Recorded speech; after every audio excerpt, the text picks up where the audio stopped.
তাআলা আনহু দাঁড়িয়ে গেলেন। বেরাদার মুআজ্জাজ সামিনে কেরাম, ইমামে হুসেন রাদিয়াল্লাহু তাআলা আনহুর চোখের পানি থামা যায় না। কেন চোখের পানি থামবে? এমন দেশকে ছেড়ে যাচ্ছে যেই দেশে হুসেনের জন্ম, বেরাদার মুআজ্জাজ সামিনে কেরাম, আর এমনই দেশ থেকে দূরে যাচ্ছে যেই দেশে মায়ের কবর, যেই দেশে ভাইয়ের কবর, যেই দেশে নানাজান মুস্তাফার কবর, সকলের মাজার থেকে বঞ্চিত হয়ে যাচ্ছে, তাদের দিদার থেকে মাহরুম হয়ে যাচ্ছে, জিয়ারত থেকে মাহরুম হয়ে যাচ্ছে।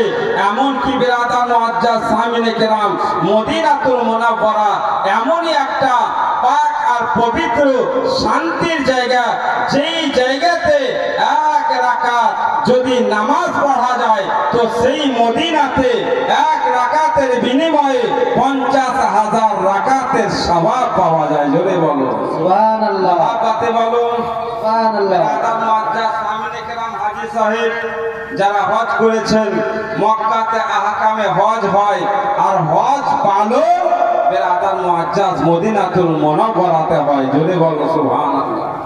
বেরাদার মুআজ্জাজ এই মদিনা শরীফ থেকে ইমামে হুসেন রাদিয়াল্লাহু তাআলা আনহু দূর চলে যাচ্ছেন। একবার বেরাদার মুআজ্জাজ পিছনে ঘুরে ঘুরে আমার মুস্তাফা সাল্লাল্লাহু তাআলা আলাইহি ওয়াসাল্লামের রওজা শরীফকে দেখছেন। আল কিসসা মুখতাসার আল বিদা খোদা হাফিজ বলে ইমামে হুসেন রাদিয়াল্লাহু তাআলা আনহু ছোট্ট এক কাফেলার সাথে মক্কাতুল মুকাররমা পৌঁছে গেলেন। বলুন আলহামদুলিল্লাহ। আলহামদুলিল্লাহ। এই মক্কা শরীফে গেলেন তো বেরাদার মুআজ্জাজ সামিনে কেরাম কোন জায়গাতে ছিলেন, কোন জায়গাতে আশ্রয় নিলেন? শিয়াবে আবি তালিব একটা পাহাড়, যেই পাহাড়ে আমার রাসূলুল্লাহ সাল্লাল্লাহু তাআলা আলাইহি ওয়াসাল্লামকে 3 বছর পর্যন্ত বন্দী করে রেখেছিল। কত বছর বললাম? 3 বছর। আর বেরাদার মুআজ্জাজ ওই পাহাড়ের উপর নবীর সাথে মুলাকাত করার জন্য কোনো লোক যেত না, আর পাহাড় থেকে কোনো সাহাবী মানুষের সাথে মুলাকাত করতে আসতে পারত না। 3 বছর যাবত ওই পাহাড়ের মধ্যে সাহাবায়ে রাসূল বেরাদার মুআজ্জাজ বাবুল গাছের ডগা আর বাবুল গাছের ডগার রস পান করে জীবন যাপন করেছিলেন। বলুন সুবহানাল্লাহ। সুবহানাল্লাহ। ওই শিয়াবে আবি তালিব পর্বতে ইমামে হুসেন রাদিয়াল্লাহু তাআলা আনহু নিজের আল আওলাদ সহিত পৌঁছে গেলেন, আশ্রয় নিলেন। এবার বেরাদার মুআজ্জাজ সামিনে কেরাম মক্কা শরীফের যতই সাহাবী জানতে পারলেন যে নবী সাল্লাল্লাহু আলাইহি ওয়াসাল্লামের নাতি নওয়াসা ইমামে হুসেন মদিনা হতে মক্কায় চলে এসেছেন। জোরে বলুন সুবহানাল্লাহ।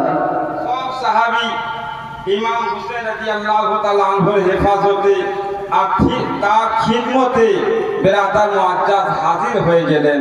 বেরাদার মুআজ্জাজ সামিনে কেরাম আর হযরতে ইমাম হুসেন রাদিয়াল্লাহু তাআলা আনহুর চেহারা মোবারকখানা বেরাদার মুআজ্জাজ দেখতে এমনই ছিল, বুঝে আমার হুসেনের চেহারা মোবারকে নবী মুস্তাফার আকস অর্থাৎ ছবি রাখা আছে। বলো সুবহানাল্লাহ। বেরাদার মুআজ্জাজ সামিনে কেরাম এই ইমামে হুসেন রাদিয়াল্লাহু তাআলা আনহুর খিদমতে সাহাবায়ে কেরাম আলাইহিমুর রিজওয়ান ব্যস্ত হয়ে গেলেন। ইমামে হুসেন রাদিয়াল্লাহু তাআলা আনহুকে মক্কার সাহাবীরা নিজের ইমাম হিসাবে নিয়োগ করলেন। বেরাদার মুআজ্জাজ সামিনে কেরাম সর্দার হিসাবে মেনে নিলেন। বেরাদার মুআজ্জাজ এখন 1 সপ্তাহ হলো, আর 1 সপ্তাহের মধ্যে ইমাম হুসেন রাদিয়াল্লাহু তাআলা আনহু মক্কায় এসেছে খবরটা বেরাদার মুআজ্জাজ যেমন জঙ্গলে আগুন লাগে আর মুহূর্তের মধ্যে জঙ্গলের সারা শুকনো কাঠ শুকনো লাড়া জ্বলে ছাই হয়ে যায়, তেমনি বেরাদার মুআজ্জাজ কিছুদিনের মধ্যে ইমাম হোসেনের খবরটা চারিদিকে আম হয়ে গেল। বলুন সুবহানাল্লাহ। সুবহানাল্লাহ। বেরাদার মুআজ্জাজ সামিনে কেরাম জানতে পেরেছে কুফার লোকেরা ইমাম হোসেন ইয়াজিদি জুলুমে আর তার ভয়ে তার অত্যাচারে ইমাম হোসেন মদিনা ছেড়ে মক্কায় চলে গেছেন।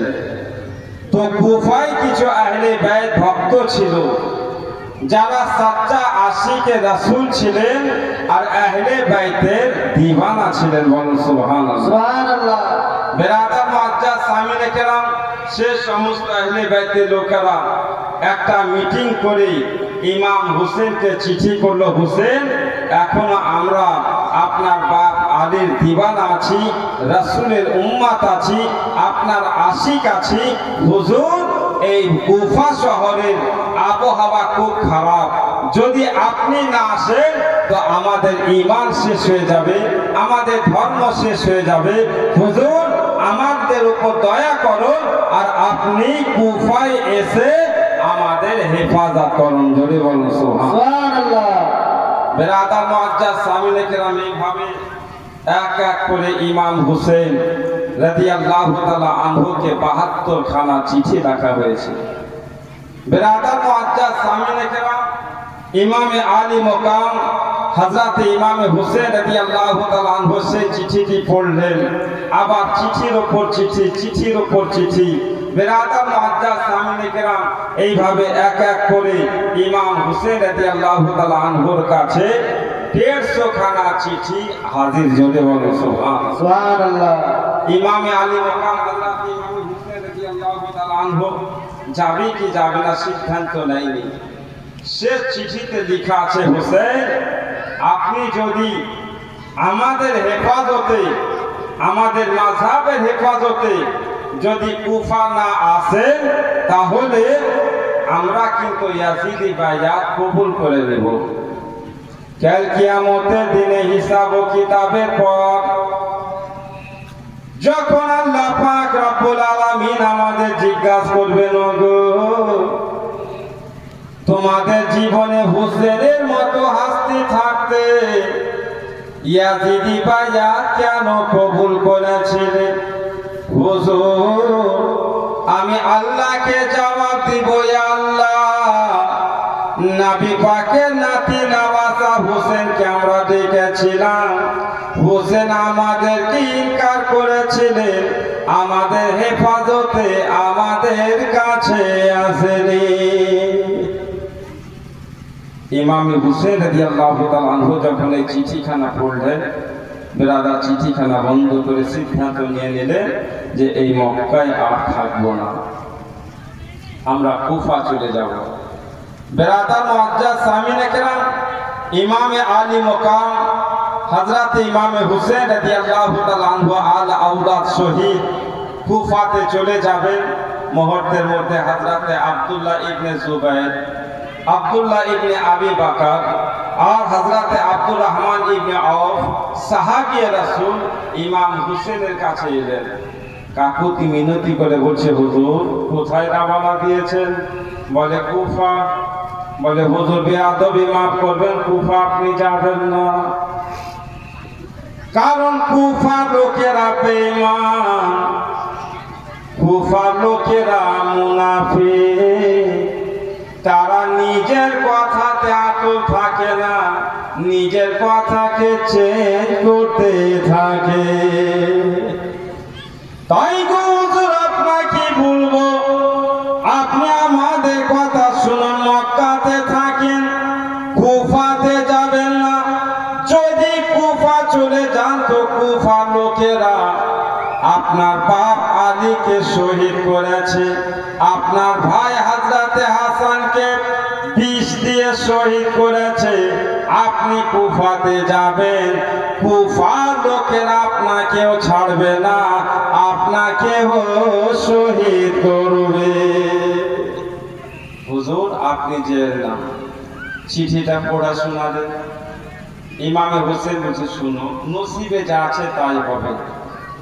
যদি আমার মরণ কুফায় থাকে তো কুফাতে হবে, আমাকে তোমরা বাধা দিও না। কারো কথা ইমাম হোসেন শুনে না। তখন হযরত আব্দুর রহমান ইবনে আওফ আর তার সাথে আর কিছু সাহাবী বলছেন, হুজুর যখন আপনি আমাদের মানা শুনবেন না তো একটা আরজি রাখছে, আরজিটা একটু শুনুন তো। বলো কি আছে? বলে হুজুর আপনি কুফা যাবেন, ঠিক আছে, আপনি কুফা চলে যান, আপনাকে বারণ করব না, নিষেধ করব না।